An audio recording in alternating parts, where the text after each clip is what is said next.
نحمده ونصلي على رسوله الكريم اما بعد فاعوذ بالله من الشيطان الرجيم بسم الله الرحمن الرحيم الف لام میم غلبت الروم في ادنى الارض وهم من بعد غلبهم سيغلبون في بضع سنين صدق اللہ العظیم۔ میرے معزز سامعین، سورۃ الروم کی تفسیر، اس میں اللہ رب العزت بشارت اور خوشخبری کے طور پر مسلمانوں کو بتا رہے ہیں کہ روم غالب آ کر رہے گا۔ اس کی وجہ یہ ہے کہ کفار مکہ، اہل ایران، اہل فارس جو کہلاتے تھے، ان کے غلبہ پا جانے کی وجہ سے روم کے اوپر خوشیاں منا رہے تھے۔ اس کی وجہ یہ تھی کہ اہل مکہ بھی جو ہے اس وقت مشرک تھے اور ایران والے بھی مشرک تھے، تو اپنے مشرک بھائیوں کے غالب ہونے کے خوشی میں وہ جشن منا رہے تھے، اور نبی علیہ الصلاۃ والسلام کے سامنے شور واویلا اور اطرانہ کر رہے تھے۔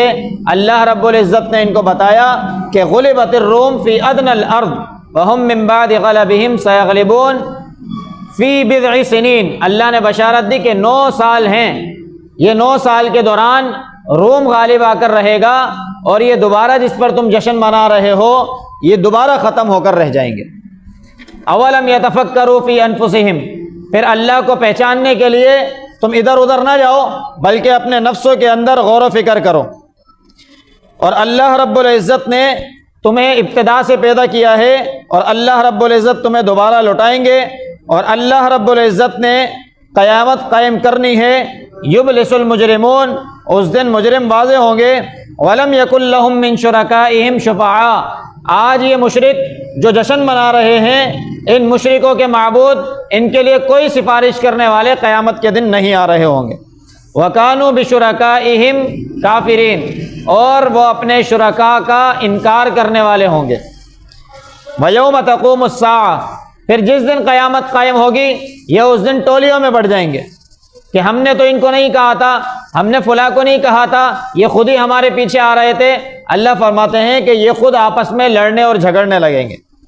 فَأَمَّا الَّذِينَ آمَنُوا وَعَمِلُوا الصَّالِحَاتِ، اور رہے وہ لوگ کہ جو اللہ پر ایمان لائے تھے، نیک اعمال کیے تھے، فَهُمْ فِي رَوْضَةٍ، وہ باغات میں ہوں گے، يُحْبَرُونَ، وہ جشن منا رہے ہوں گے اور حقیقی جشن منائیں گے۔ یہ اللہ رب العزت نے ان لوگوں پر تبرہ کیا ہے جو لوگ نبی علیہ الصلاۃ والسلام کا مذاق بنا رہے تھے۔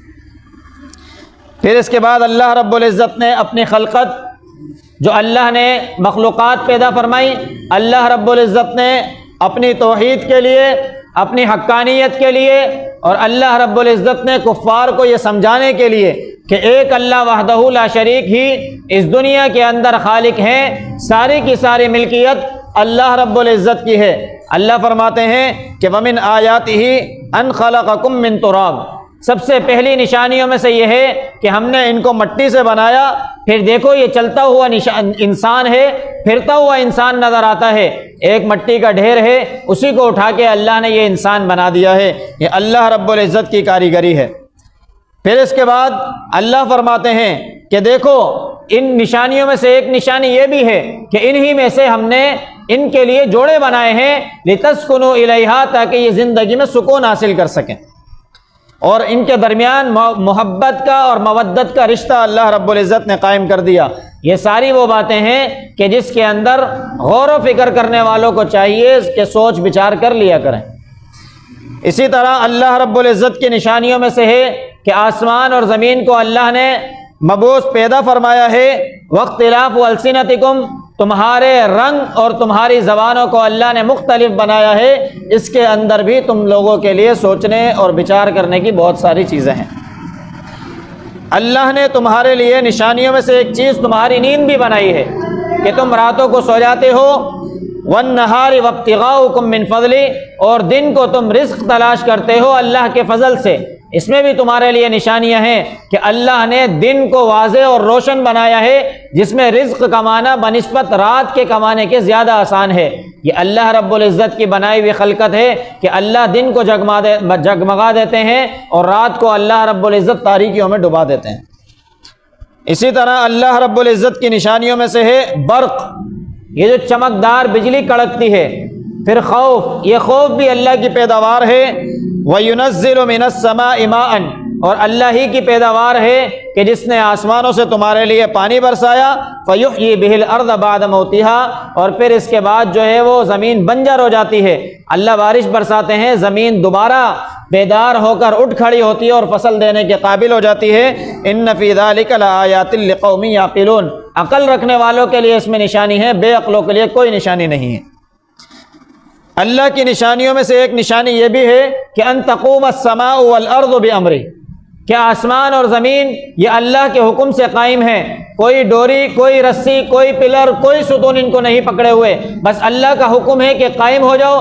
زمین کو اللہ نے حکم دیا لوگوں کے قدموں تلے آ جاؤ، آسمان کو اللہ نے حکم دیا کہ تم لوگوں کے سروں تلے چلے جاؤ، یہ دونوں اللہ کے حکم سے قائم ہیں۔ زمین نہیں بولتی کہ اللہ یہ اترا کر چل رہا ہے، اس نے بہت زیادہ ظلم کیا ہے، میں کھل جاتی ہوں، اب اس کو ختم کرتی ہوں۔ اللہ کے حکم سے قائم ہے اور قائم رہے گی۔ اسی طریقے سے آسمان ہے، اور اللہ رب العزت کے حکم سے بارشیں برساتا ہے، اور اللہ رب العزت کے حکم سے ہی اس نے قوم لوط کو تباہ کیا ہے پتھر برسا کر۔ اللہ فرماتے ہیں یہ سارے میرے حکم سے قائم ہیں۔ اس میں عقل والوں کے لیے نشانیاں ہیں کہ وہ اللہ رب العزت کی طرف غور و فکر کرا کریں۔ اذا انتم تخرجون، کہ تم اللہ کی طرف دوبارہ اٹھائے جاؤ گے۔ پھر اس کے بعد جو ہے وہ سورہ لقمان ہے، اور سورہ لقمان میں اللہ رب العزت میں لقمان حکیم، جو بالاتفاق نبی نہیں تھے لیکن اللہ رب العزت کے نیک بندے تھے، اور اللہ رب العزت نے ان کو حکمت کی تعلیم دی تھی، انہوں نے اپنے بیٹے کو جو 5 نصیحت کی تھی وہ اللہ رب العزت نے اس سورہ مبارکہ کے اندر بتائی ہیں کہ وہ 5 نصیحتیں ہیں کہ جس کے اوپر چل کر انسان اپنے آپ کو خوشگوار زندگی کے اندر زندگی گزار سکتا ہے، اور ان کو چھوڑنے کے بعد وہ دنیا اور آخرت کی زندگی دونوں میں رسوا ہو جاتا ہے۔ لقمان حکیم نے اپنے بیٹے کو پہلی نصیحت کی تھی کہ اے میرے بیٹے، اللہ کے ساتھ کسی کو شریک نہ کرنا، اللہ کے ساتھ شرک کرنا بہت بڑا ظلم ہے کہ جس کو اللہ رب العزت کبھی معاف نہیں کرتے۔ پھر اس کے بعد دوسری نصیحت انہوں نے یہ کی تھی کہ یا بنی لا تشرک باللہ ان الشرک لظلم عظیم ووصینا الانسان بوالدیہ، اور وصیت کی کہ اپنے والدین کے معاملے میں اچھائی کا معاملہ کرنا، کیونکہ تمہاری والدہ جو ہے ایک بوجھ اٹھانے کے بعد دوسرا بوجھ، تیسرا بوجھ، بوجھ در بوجھ اٹھاتی ہے، اور پھر تمہیں اس دنیا کے اندر پیدا کرنے کی اللہ اس کو صلاحیت دیتے ہیں، طاقت دیتے ہیں، ان کے ساتھ احسان کا معاملہ کرنا۔ انشکر لی ولی والدیک، والدین کے شکر گزار بننا۔ اسی طریقے سے اے میرے بیٹے، ان تکو مثقال حبۃ من خردل فتکن فی صخرۃ او فی السماوات او فی الارض یأت بها اللہ، کہ اگر برائی کا ایک ذرہ بھی انسان کرے گا تو اللہ رب العزت قیامت کے دن اس کو لے آئیں گے۔ انسان دنیا میں برائیاں کر کر یہ سمجھتا ہے کہ یہ برائی چھوٹی تھی، یہ تو گزر گئی اور ہو گئی، اب کیا اس کا ہونا ہے۔ اللہ رب العزت کل قیامت کے دن حکم دیں گے، اور چھوٹی چھوٹی برائیاں جو انسان نے کی ہوں گی وہ اللہ کے حکم سے آ کر کھڑی ہو جائیں گی۔